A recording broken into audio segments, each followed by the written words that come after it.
Buongiorno e buona festa. Well, it is so good to be with you once again for this most special day for our parish and for all of us attached to this parish by birth or by adoption, by marriage in one way or another. And we're here because we made it through another year, thanks be to God. Another year with all of its ups and downs and all of its joys and sadness. And because we made it through another year, we're doing on this day what we do every year on this day, the Sunday closest to the 16th of July, and this year actually the 16th of July. We're here to honor Mary, Our Lady of Mount Carmel. In faithfulness to this tradition of almost 100 years in our parish, and many more hundreds of years of the tradition that goes back to the villages from which our ancestors came, we acknowledge Mary today. We acknowledge Mary not only as the mother of Jesus, but our mother too. We walk with her because we know walking with her we have no fear of taking risks. We know that it is only by our willingness to take the risks, as she was willing to take the risks, as our ancestors were willing to take the risks, that God will be able to accomplish the good that he hopes to accomplish through us. What's more, no matter how difficult things may become, we know something. We know something for sure. As we face difficulties, as we go through difficulties, we know something for sure. We are going to make it. What a blessed assurance that is. And we know we are going to make it because Mary is living proof that we are going to make it. She saw to it that those wonderful people who went before us made it. She won't let us down either. And the best reason for all of that is che Dio vuole. God wills it. Mary is the assurance che Dio veramente lo vuole. God truly and indeed wants it. Inginocchiamoci, let us kneel and pray.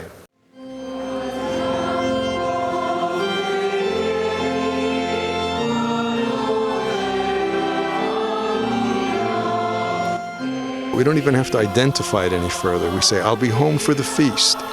The feast is certainly the feast in church, but the feast is also the feast at table for every family to gather. And what happens at every family, I'm sure, we know it happens in our family, I'm sure it happens at every family, is to remember, to recall the mother and the father, to recall the grandmother and the grandfather, to recall the great old stories of these wonderful people. And the feast is a medium for the transmission of this wonderful tradition. In my personal life, it's second to Christmas, okay, in terms of the joy it brings, the significance, the personal meaning, and but in the final analysis, it's what about our Blessed Virgin? The wonderful thing about this celebration of Our Lady of Mount Carmel is it's a true feast. It's a festa. And we had 9 days of masses leading up to this great feast, the great novena. And every day at that mass we would say the novena prayer.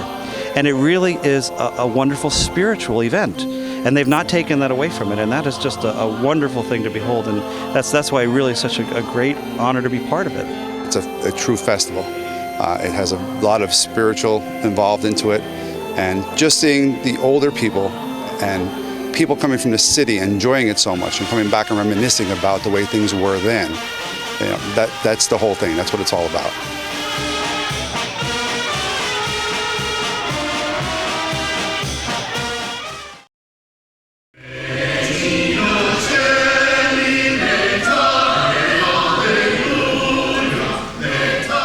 Every town and village in Italy has a patron saint. And what that means to the people of the village is that patron saint is their special friend in heaven, the person who looks out for them, the person to whom they can go when they're in trouble or they need some very special blessing or grace from God. They go to that person.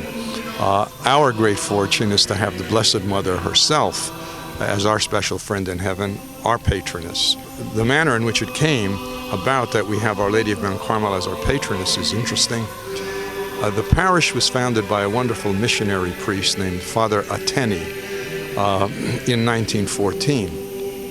He came from Italy, and it was his great interest to look after the immigrants in America. And it was his ambition to establish a parish for each member of the Holy Family. St. Joseph in Pottsville, Jesus in Mahatma City, with the Blessed Mother in Shenandoah.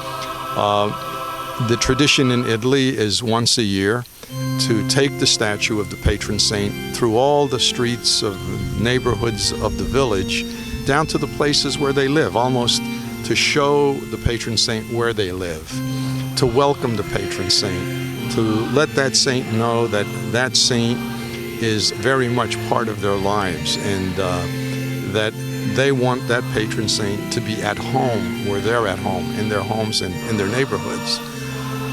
That tradition continues here.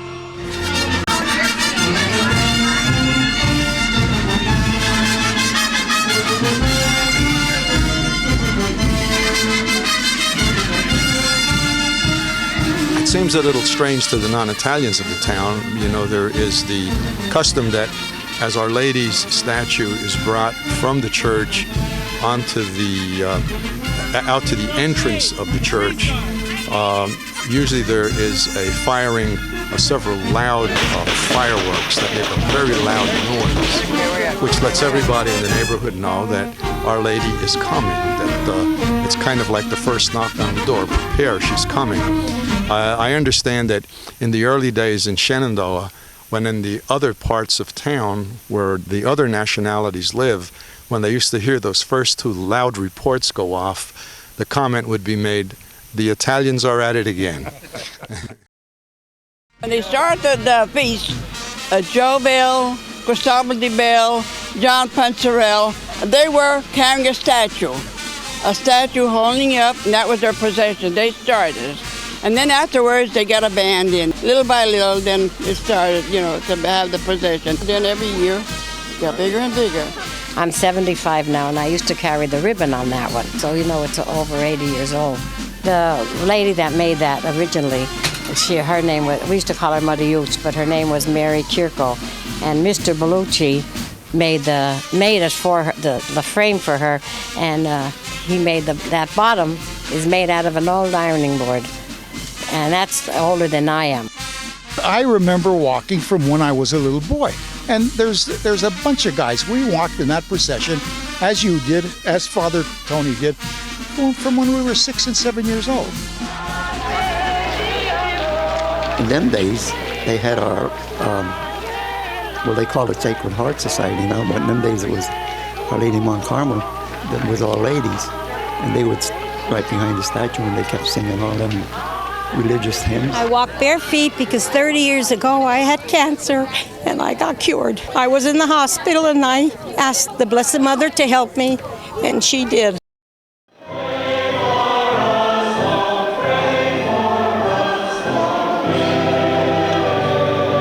A very important part of the tradition that isn't followed so much anymore was actually to walk in the procession behind Our Lady.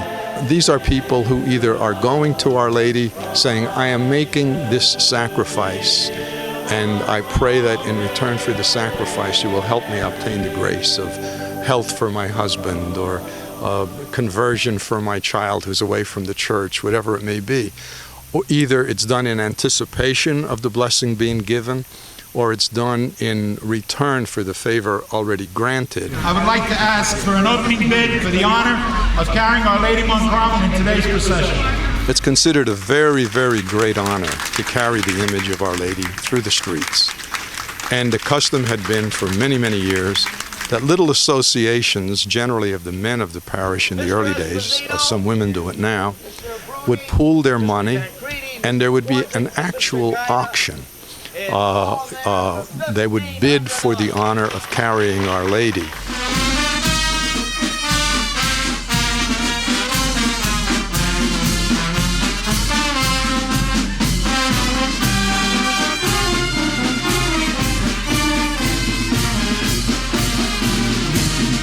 It's an interesting thing that we do move along with a band, and usually the band is playing military music.